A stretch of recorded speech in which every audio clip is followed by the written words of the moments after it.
So if you're observing me in my rearview mirror, how are you able to see how close I'm driving behind another car? I can't determine how close your tires are And how are you able to do that? by looking at it. No other car was in front of me other than the police officer. I looked in my rearview mirror and I'm like, he is driving so close to me. Like, I could not see his tires. If I would have put on my brakes, he would have hit me in the back of my car. Dès que l'audience commence, on sent immédiatement un changement d'énergie. L'agent pensait qu'il s'agirait d'une simple contravention de routine, mais il est en réalité tombé dans un véritable piège juridique. L'accusée n'est pas venue sans préparation. Elle est arrivée armée de faits, de chronologie et de preuves qui découpaient son témoignage comme un scalpel. Le voir tenter de répondre à ces questions calmes et précises, c'était comme regarder quelqu'un se noyer au ralenti. Le juge a à peine eu besoin d'intervenir, car l'agent ne cessait de trébucher sur ses propres mots. Et le plus incroyable, c'est que cela n'avait rien d'agressif. Elle est restée calme tout du long, tandis que son dossier s'effondrait morceau par morceau. C'est le genre de moment qui pousse à se demander combien de contraventions s'écrouleraient si plus de gens décidaient vraiment de se défendre. Alors, une question s'impose.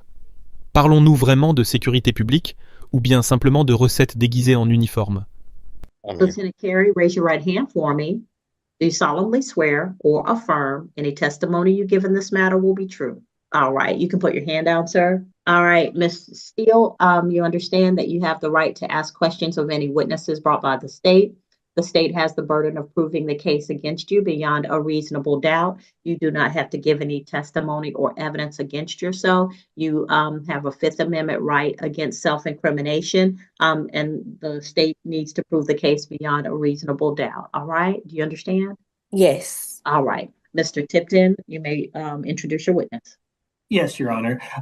Lieutenant Carey, please state your name for the Zoom call. Lieutenant Jonathan Carey. All right. And Lieutenant Carey, how are you currently employed?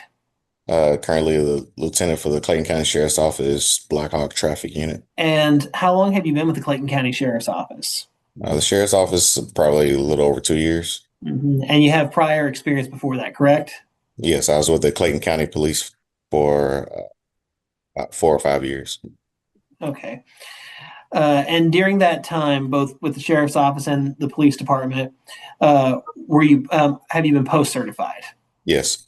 Okay. And being post-certified, are you authorized to investigate crimes, issue citations, and make arrests based on your investigations? Yes, I am. Okay, then. So I want to bring your attention to March 20th of 2024. Were you working for the Clayton County Sheriff's Department at that time? Yes. And were you on duty that day? Yes, I was. Okay. Did you at any point in time have occasion to make contact or initiate a traffic stop with a white Chevrolet Trax that was driven by Miss Sydney Steele? Yes. Okay. Can you tell me about what drove you to or what caused you to initiate contact with Miss Steele? Yes. So during my role during the day, I look for erratic lane changes, reckless drivers, speeders. So while traveling northbound on Fair Boulevard, passing over 88, I was monitoring traffic in my rearview mirror. I observed a white SUV changing several lanes, not giving the public enough notice that she was changing lanes, nor was the vehicle using a turn signal. I observed the vehicle getting closer to me as she was changing lanes. She was also following another vehicle too close. Once she changed from lanes 2 back to lane 1 several times, she passed me. I'm sorry, from lane 3 to lane 2, she passed me in lane 3. And that's when I conducted a traffic stop on that vehicle and spoke with the driver. While speaking with the driver, she advised that she was in a hurry to get to Atlanta because she had a hair appointment. Okay. You say she didn't use any turn signals. Is that correct? Correct. Okay. And what was the basis of the following too close? She was following another vehicle too close as she was changing lanes. Based on your knowledge, your training, and your experience, as well as what you observed, was that a safe maneuver for her to make? No, it was not. Would a reasonably prudent driver have followed that closely? No, and if that vehicle in front of her would have slammed on the brakes, she would have been at fault, and that definitely probably would have caused an accident. Okay. And with the improper lane change, was there anything improper? Tell me about what was improper about that lane change besides just the signal. So when you change lanes, you have to give the public enough notice that you're about to change lanes, which she failed to do Okay. several times, not just one time. Okay. So about how many lane changes did you observe? I believe I observed three. So she went from the number 3 lane to the number 2 lane, then back to the number 3 lane. Okay. It's occurring in Clayton County? Yes, it did. Okay. I have no further questions at this time. All right, Ms. Steele, did you have any questions of Lieutenant Carey? Yes. Go ahead, ma'am. So you said that you were observing me in your rearview mirror when I Correct. did all of these okay.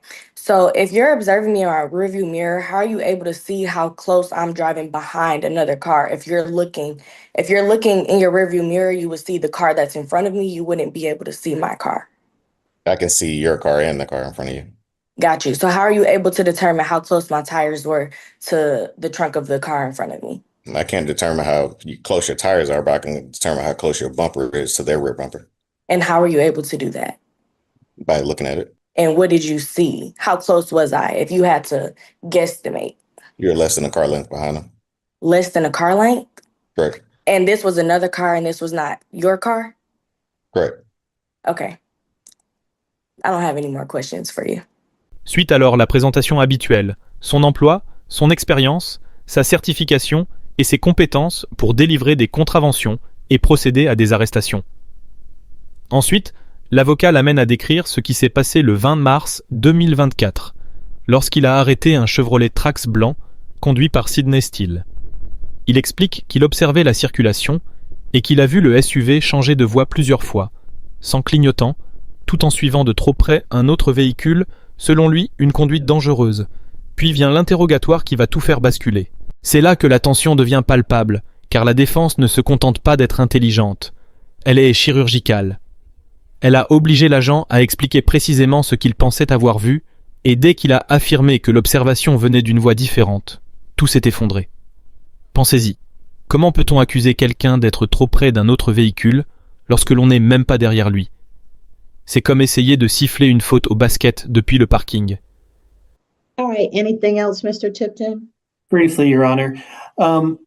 Lieutenant Carey, was your view of the car immediately in front obstructed? No.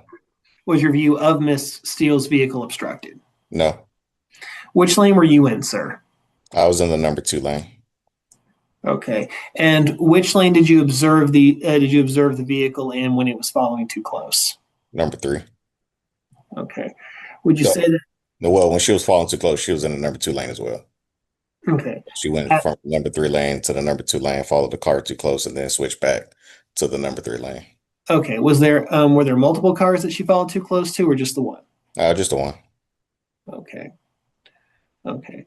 And so you had an unobstructed view of her front bumper and the rear bumper of the car immediately in front of her, correct? Correct, by using my side mirror at the time. Okay, awesome. Thank you. No further questions. All right, I do have just one more question. go ahead.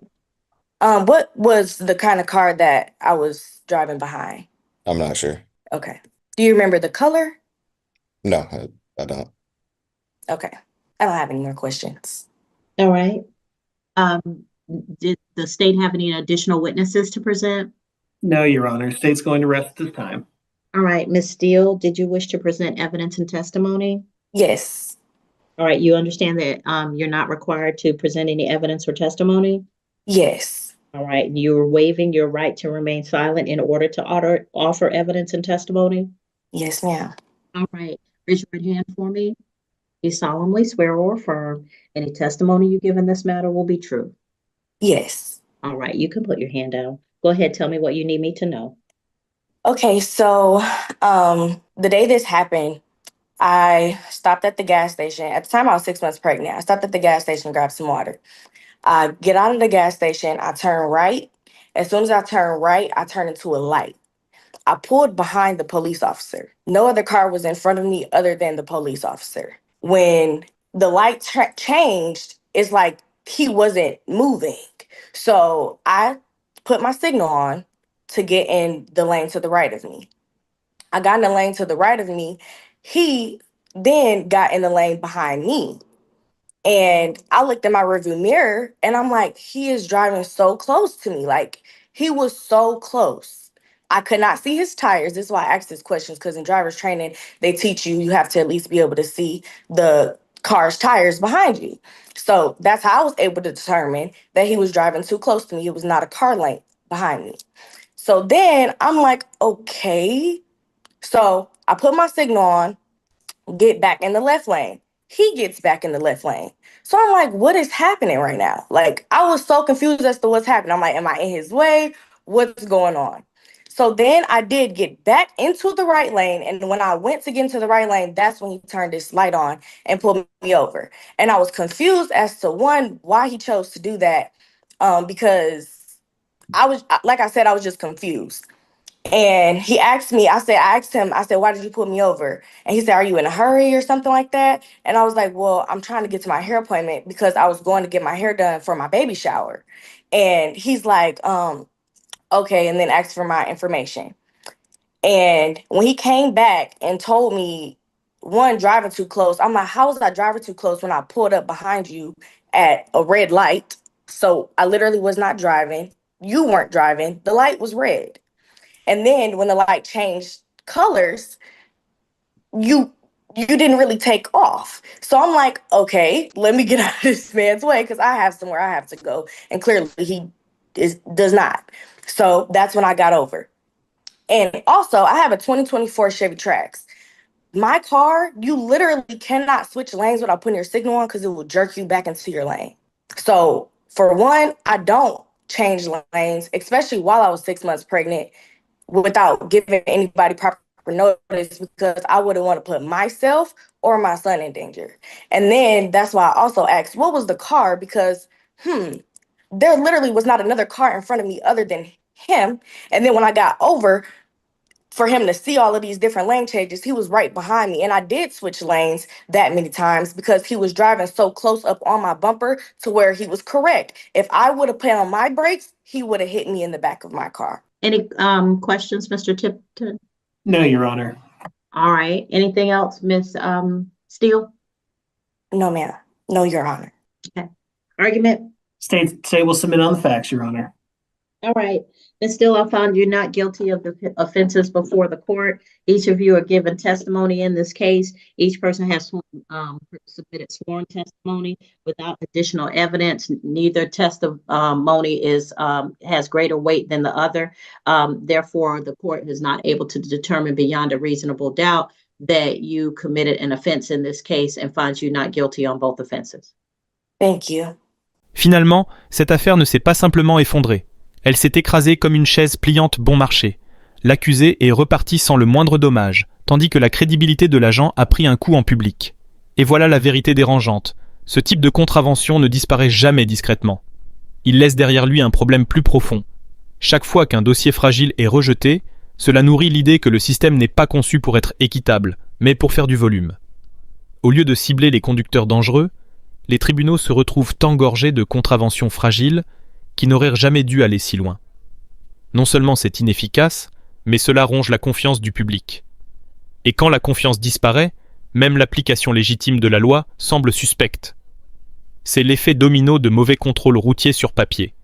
Ils salissent le travail de ceux qui le font correctement. Alors, qu'en pensez-vous ? Cet agent était-il simplement négligent ? Ou bien le système l'a-t-il poussé à rédiger un procès-verbal injustifié ?